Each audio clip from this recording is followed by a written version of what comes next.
নমস্কার বন্ধুরা, আবার আমি চলে এসেছি একটা নতুন স্বাদের রান্না নিয়ে আপনাদের করে দেখাবো। এখানে আছে মটর ডাল সিদ্ধ করা আর তার সঙ্গে সবজি। আমি ডালগুলো আর সবজিগুলো আগে থেকে সিদ্ধ করে রেখেছি। এখানে আছে শিম, কুমড়ো, মূলো আর ফুলকপির ডাঁটা। এটা দিয়ে আমি আজকে বানিয়ে দেখাবো সবজি দিয়ে মটর ডাল। কিভাবে বানাবো আপনাদের দেখাবো, চলুন। ডাল আর সবজি সিদ্ধ করার সময় আমি এতে সামান্য হলুদ আর নুন দিয়ে এটাকে সিদ্ধ করেছি। আমি এখানে কড়াইয়ের মধ্যে তেল গরম করতে দিয়েছি। এবার এর মধ্যে দিয়ে দেবো দুটো শুকনো লঙ্কা, তেজপাতা দুটো আর কালো জিরে। মশলাগুলো একটু ভাজা হয়ে গেলে আমি এর মধ্যে দিয়ে দেবো কেটে রাখা টমেটো।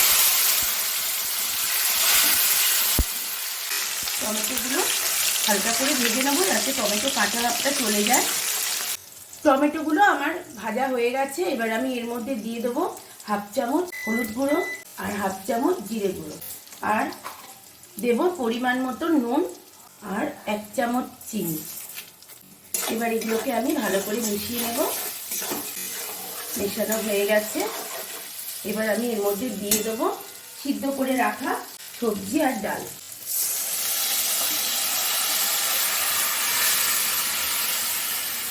এবার আমি এগুলোকে ভালো করে মিশিয়ে দেব। এবার আমি সিদ্ধ করার সময় কিছুটা জল তুলে রেখেছিলাম পরিমাপ বুঝে দেব বলে, এখন আমি সেই জলটা এর মধ্যে দিয়ে দিচ্ছি।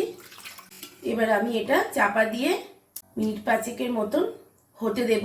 সবটাই আগে থেকে সিদ্ধ করা ছিল, তাই এটা বেশিক্ষণ টাইম লাগবে না।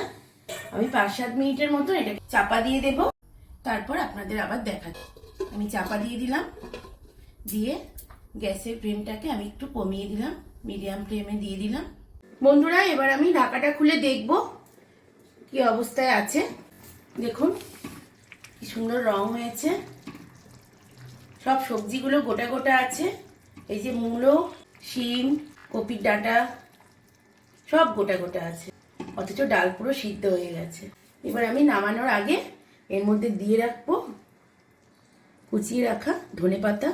এবার আমি এটাকে ভালো করে নেড়ে গ্যাসটা বন্ধ করে দেব। রেডি হয়ে গেছে আমার সবজিটা। বন্ধুরা, সবজি দিয়ে যে মটর ডাল রান্না করছি সেটা হয়ে গেছে। দেখুন, আপনারা কমেন্ট করে বলবেন কেমন হয়েছে।